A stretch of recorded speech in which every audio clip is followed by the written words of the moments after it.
We've had so far 11 Indian ships which have exited the Strait of Hormuz. 13 ships continue to be there. We continue to be in touch with Iranian authorities so that the remaining ships can also cross Strait of Hormuz and come to India, which is their destination. To BRICS Foreign Ministers meeting. Well, India, we are the chair of BRICS this year, so we will be holding several meetings, including Foreign Ministers meeting. As far as the confirmation and dates, etc. are concerned, we shall be giving you an update on both these aspects at the appropriate time. We have invited BRICS countries and partner countries and others, and we will be giving you an update in this regard as to the participation, who are the countries participating or will be participating in these meetings. As a result of forward movement and our diplomatic engagement and conversation with the Iranians, we've had so far 11 Indian ships which have exited the Strait of Hormuz. 13 ships continue to be there. We continue to be in touch with Iranian authorities so that the remaining ships can also cross Strait of Hormuz and come to India, which is their destination. If ships of other countries want to ply in international waters, for that no permission is required. But to your specific question that they want to come into Indian waters, this is something that Ministry of Shipping or people who look after technical issues will be able to give you an answer on. India's position on this particular issue has been clear and consistent, and we have spoken about it on several occasions in the past as well. We categorically reject such baseless imputations. India is a democracy that adheres to international norms and respects sovereignty of other nations. It is not our policy to interfere in issues of other countries. We believe that any concerns of this nature should be addressed through established mechanisms rather than through politicized or public narratives. We have consistently spoken out about concerns regarding the use of Canadian territory as a safe haven by extremists and separatists. The CSIS assessment acknowledges the presence of supporters of the Khalistan separatist movement in Canada and notes that Canada-based Khalistani extremist groups continue to pose national security threat not only to India but also to Canada. It further highlights that such elements misuse democratic freedoms and institutions to promote extremism and raise funds that are diverted towards violent activities. India has repeatedly urged the Canadian authorities to take effective action against anti-India elements operating from its soil. This includes addressing the issue of glorification of violence, threats against diplomats and leaders, vandalism of places of worship, and attempts to promote secessionism through so-called referendums. We are marking the first anniversary of Operation Sindoor. The entire world saw the Pahalgam terrorist attack for what it was. We gave a befitting reply to Pakistan for its sponsorship of cross-border terrorism. The world knows that cross-border terrorism has long been used by Pakistan as an instrument of state policy. We in India have every right to defend ourselves against terrorism.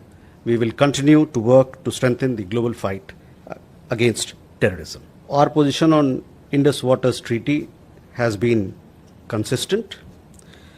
IWT, as I had said earlier as well, it stands in abeyance in response to Pakistan's sponsorship of cross-border terrorism.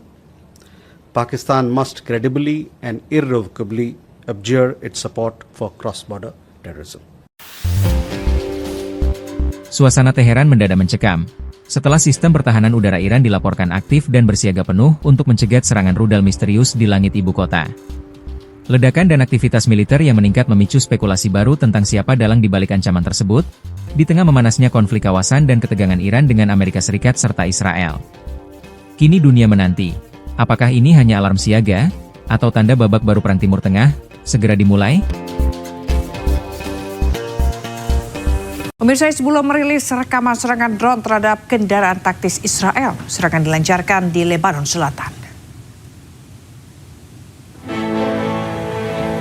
Drone milik Hizbullah menyerang kendaraan militer Israel di kota Al-Bayada. Target serangan tersebut adalah kendaraan berjenis Humvee. Dalam rekaman lain, drone Hizbullah mengejutkan pengemudi bulldozer Israel, di mana serangan terjadi saat bulldozer Israel sedang menghancurkan rumah-rumah di lokasi tersebut.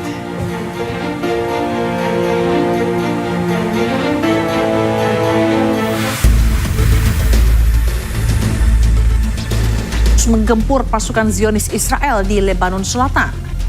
Serangan pejuang Hizbullah sasar pasukan Zionis Israel yang tengah konvoi menggunakan kendaraan rantis.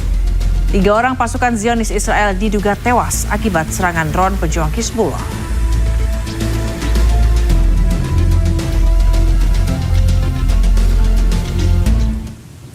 Menteri Luar Negeri Iran Abbas Araghchi melanjutkan safari diplomatiknya. Kali ini Araghchi berkunjung ke Cina.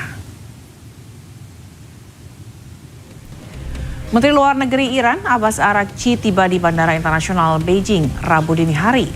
Araghchi dan disambut oleh pejabat tinggi Kemenlu Cina.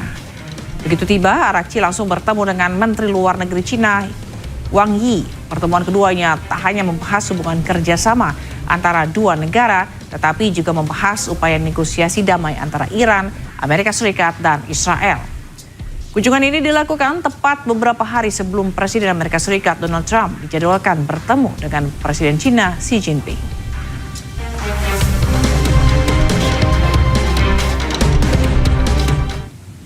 Sementara itu, Amerika Serikat berharap pertemuan antara Cina dan Iran membawa hasil positif. Menteri Luar Negeri Amerika Serikat Marco Rubio mengingatkan Cina penutupan Selat Hormuz dalam waktu panjang hanya akan merugikan Cina.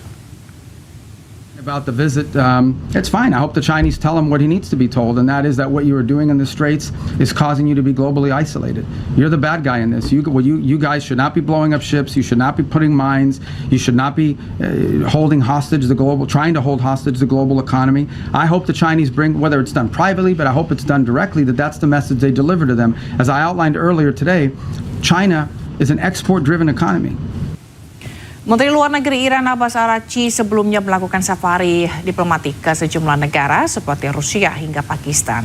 Hal tersebut dilakukan Iran untuk mencari dukungan diplomatik di tengah meningkatnya tensi di Timur Tengah.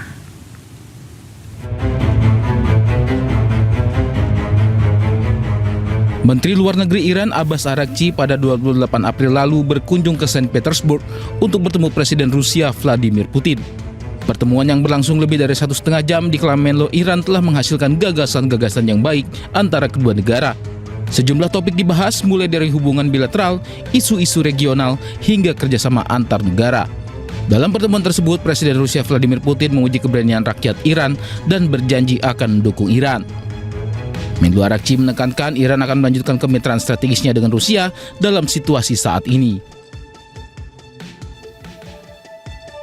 Sehari sebelumnya, Araghchi juga lakukan safari politik ke Pakistan guna membahas upaya akhiri konflik dengan Amerika Serikat. Araghchi temui Perdana Menteri Pakistan Shehbaz Sharif serta sejumlah pejabat tinggi lain. Sementara dalam kunjungan ke Oman, Araghchi bertemu Sultan Oman Haitham bin Tariq di Istana Al-Baraka Muscat membahas situasi yang berkembang dan upaya diplomatik untuk mengakhiri konflik yang sedang berlangsung.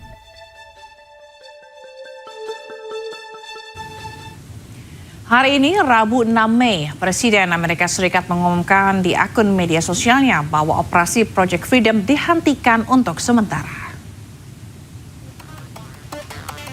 Lewat media sosial, Presiden Amerika Serikat menuliskan, berdasarkan permintaan Pakistan dan negara-negara lain, kami sepakat bahwa Project Freedom dihentikan sementara guna melihat apakah ada kesepakatan yang bisa diselesaikan dan ditandatangani.